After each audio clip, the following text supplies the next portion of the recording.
Salam sepak bola, salam sehat, salam sejahtera, dan juga salam hormat saya kepada teman-teman netizen atau warganet yang merupakan viewers, subscribers, and also supporters of channel YouTube Bola Bung Binder.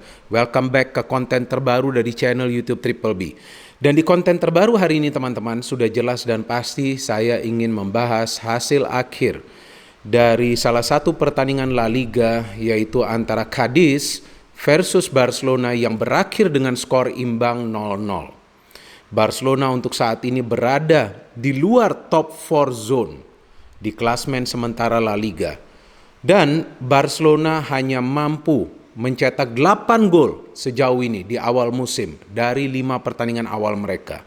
Tetapi Barcelona belum terkalahkan teman-teman.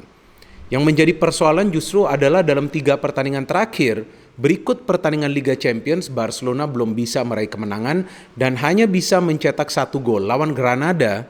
Dan gol juga yang dihasilkan oleh salah satu pemain belakang mereka, itu pun pemain muda, yakni Araujo.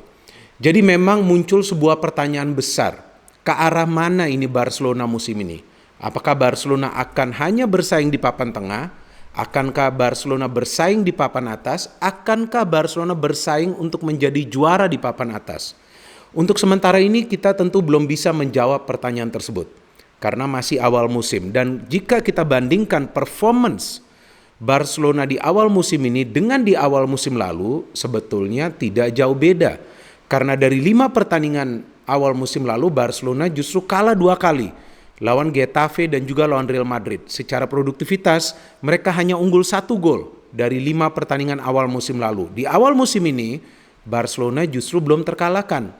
Memang secara produktivitas tidak begitu baik daripada musim lalu. Tetapi musim lalu di pertemuan pertama, di pertandingan kelima awal musim Barcelona justru mereka kalah lawan Real Madrid. Nah justru sekarang masih ada peluang nih bagi Barcelona untuk memperbaiki performance mereka. Tentunya tugas atau tanggung jawab tersebut berada di tangan pelatihnya Ronald Koeman, atau nanti jika ada pelatih baru yang ditunjuk oleh manajemen Barcelona untuk mengganti Ronald Koeman sebelum laga El Clasico yang jika saya tidak salah akan dilangsungkan atau akan diselenggarakan pada bulan Oktober nanti. Jadi saya pikir masih ada waktu bagi Barcelona untuk berbenah diri. Tapi masalahnya di Barcelona ini sangat kompleks teman-teman. Dan saya pikir tidak etis jika kita menyimpulkan kesulitan Barcelona di awal musim ini karena Barcelona telah kehilangan Lionel Messi. Ya karena faktanya Barca belum terkalahkan. Musim lalu juga sebetulnya Barca tidak bisa menang lawan Cadiz dalam 2 pertandingan atau 2 pertemuan mereka di La Liga musim lalu. Bahkan di pertandingan pertama di kandang Cadiz, Barca justru kalah dengan skor 2-1. Tapi di awal pertemuan musim ini kan mereka justru meraih hasil imbang. Yang menjadi hal yang menyakitkan justru adalah Barcelona yang sulit untuk menciptakan peluang, bahkan dalam urusan mencetak gol pun mengandalkan pemain-pemain dari second line atau last line. Ini yang menjadi persoalan besar tentunya bagi pelatih Ronald Koeman.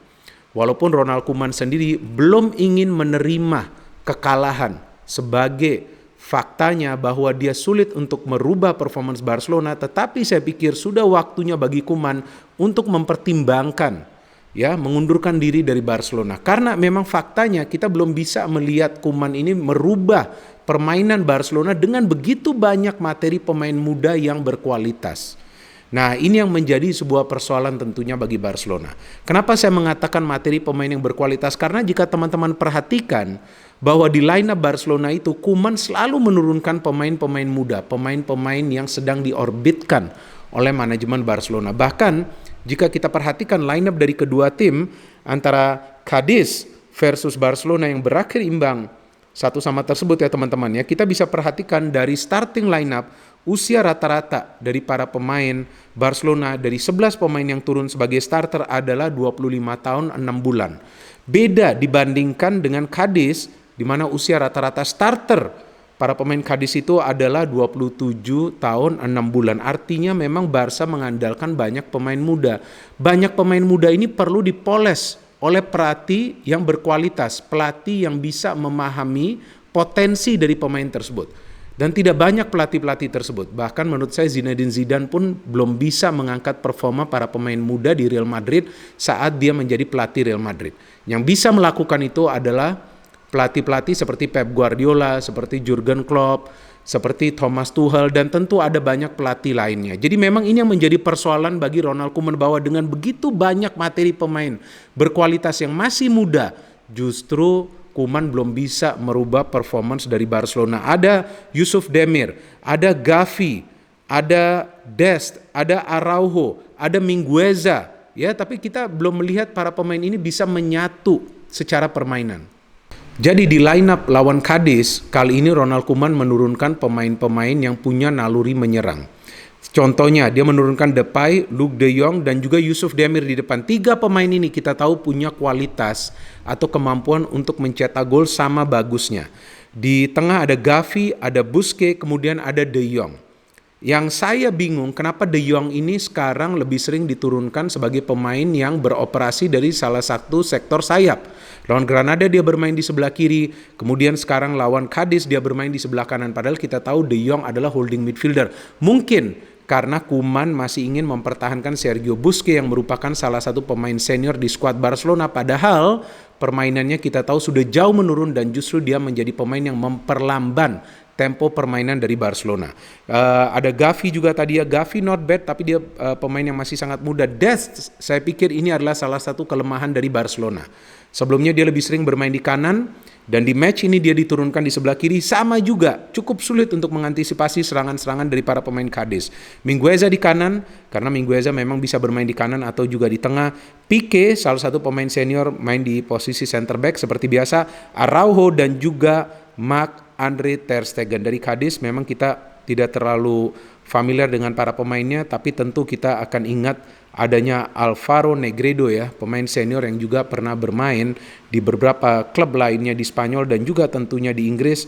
Saya masih ingat dia pernah bermain di Manchester City walaupun tidak lama, kemudian dia pernah bermain di Middlesbrough juga, bahkan dia pernah bermain di Besiktas di Turki.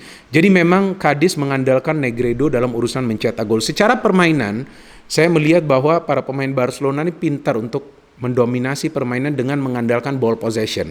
Tapi yang dibutuhkan itu adalah efektivitas, teman-teman. Bagaimana caranya Barca itu bisa menciptakan peluang demi peluang. Yang menjadi kesulitan bagi Barca yang saya perhatikan adalah suplai bola ke lini depan.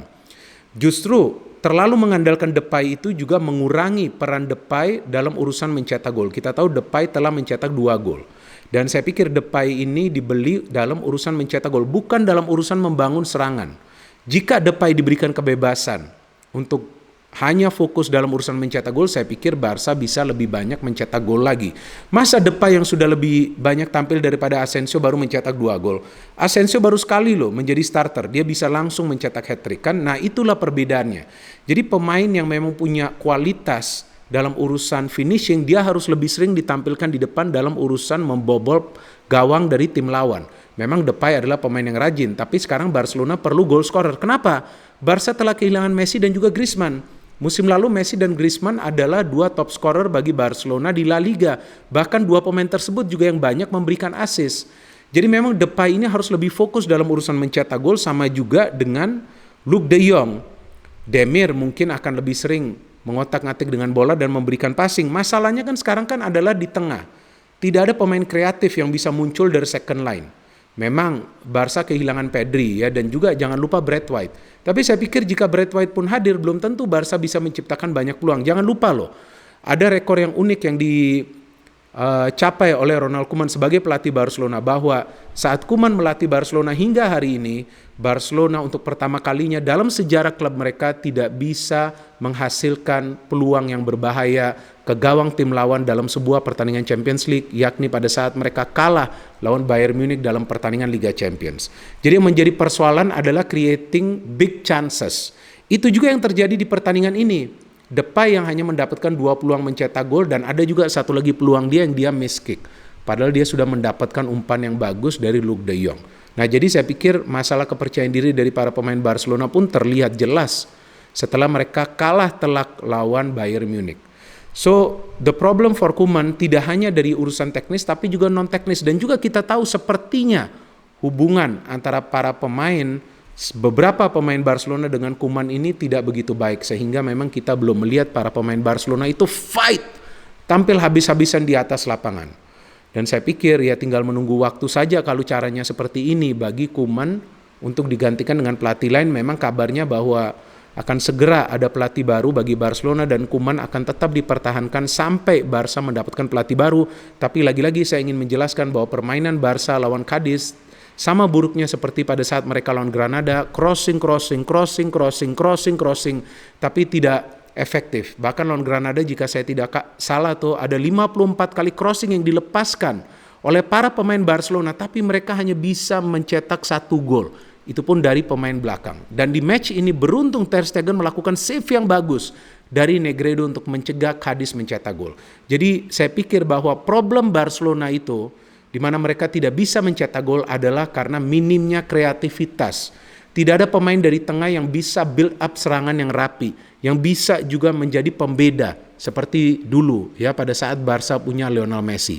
Dan juga dulu kita tahu Barca punya trio MSN, sama juga seperti Real Madrid yang dulu punya trio BBC, tetapi Real Madrid telah move on dari trio BBC tersebut. Mereka sudah punya Vinicius, sudah punya Rodrigo yang mulai berkembang pesat. Mereka juga ada pemain baru seperti Camavinga yang sudah mencetak gol, dan saya pikir Barcelona harus cepat bangkit kembali dan Barcelona menjadi salah satu tim besar lainnya selain tim besar lainnya di Liga Inggris, yaitu Arsenal yang performance-nya sedang memburuk di awal musim ini. Yes, Arsenal masih merupakan salah satu tim besar walaupun mereka bukan merupakan tim kuat lagi, tapi kan Barcelona masih merupakan tim kuat di La Liga. Jadi kita tunggu kebangkitan dari Barcelona.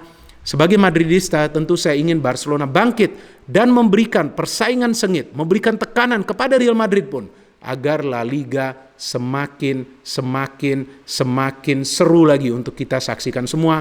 Dan kita tunggu next match dari Barcelona, jika saya tidak salah adalah pertandingan home lawan Levante.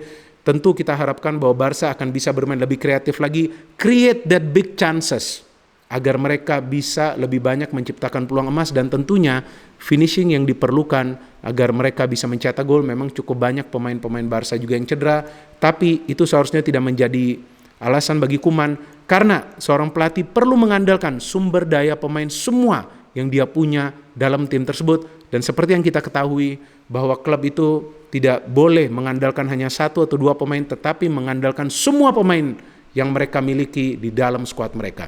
Kita tunggu pertandingan dan perjuangan selanjutnya dari FC Barcelona. No hate, only football, salam sepak bola.